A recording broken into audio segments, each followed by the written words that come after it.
आज तक उसकी एक सिफारिश लागू नहीं हुई है। और इस नई कमेटी में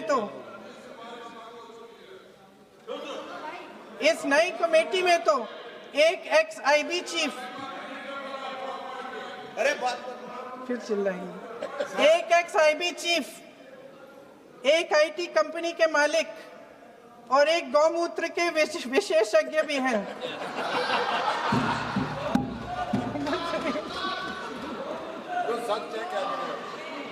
इन्हें शिक्षा के बारे में क्या पता जी? सर सच है। आप आज मेरे से नाराज हो रहे हैं? एक बार मुस्कुरा लीजिए। वो आपने भी चुनाव लड़ा।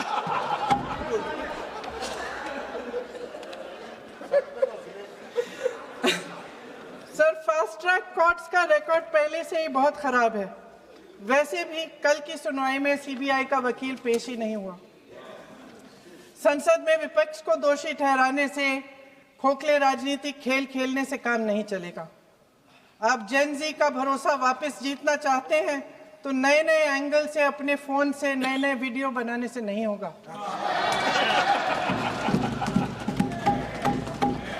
प्रधानमंत्री जी को कैमरे का एंगल नहीं, दिल का एंगल बदलना पड़ेगा।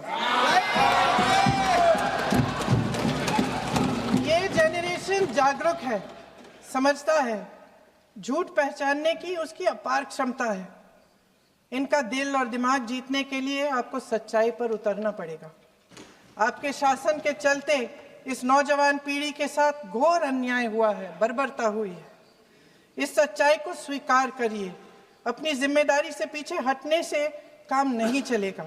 आदरणीय प्रधानमंत्री महोदय जी, आपको जिम्मेदारी लेनी पड़ेगी, ठोस कदम उठाने पड़ेंगे। शिक्षा विशेषज्ञों को इकट्ठा कीजिए, छात्रों, अध्यापकों, सभी स्टेक होल्डर्स को साथ लेकर, अन्य विचारधाराओं के थॉट लीडर्स के साथ गहरी चर्चाएं करवाकर एक नई शिक्षा प्रणाली तैयार कीजिए।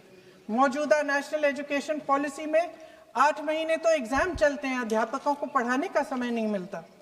सिर्फ आरएसएस के लोगों से भरने की बजाय सिस्टम को शिक्षित, एजुकेटेड, उन्नत और उदार दृष्टिकोण के लोगों से भी भरिए, जिनकी योग्यता सिर्फ उनकी विचारधारा न हो।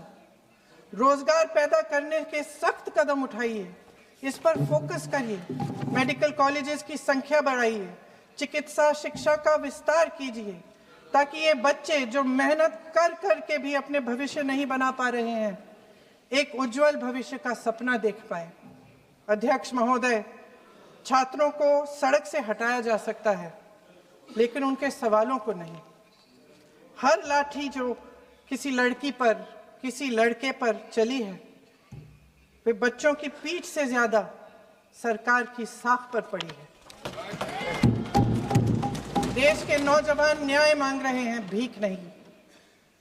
वे यहाँ सरकार गिराने नहीं, अपना भरोसा बचाने के लिए आए थे। अध्यक्ष महोदय, आपके माध्यम से मैं सरकार को कहना चाहती हूँ, अपनी साख बचाइए, अपनी नीयत ठीक करिए, अपनी अकड़ का इलाज कीजिए, अपने वादों पर अमल कीजिए। आपके शासन में हमने बड़ी बड़ी चोरियां देखी हैं।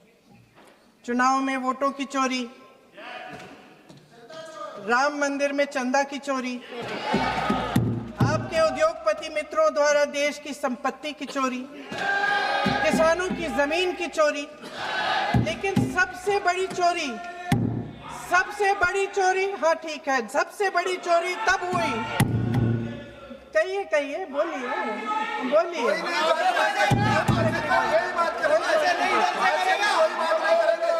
सुन लीजिए, शांति से सुन लीजिए, शांति से सुन लीजिए।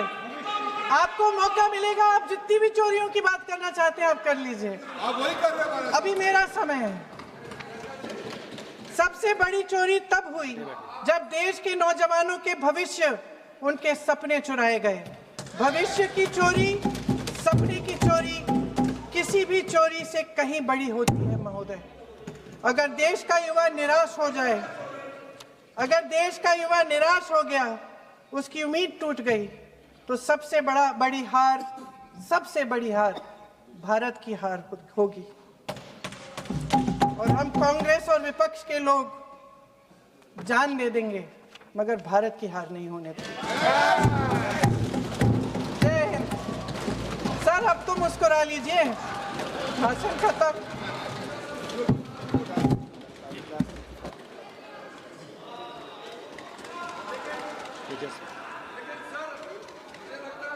जी ने राहुल गांधी जी का स्पीच का चोरी कर लिया है, वो पूरा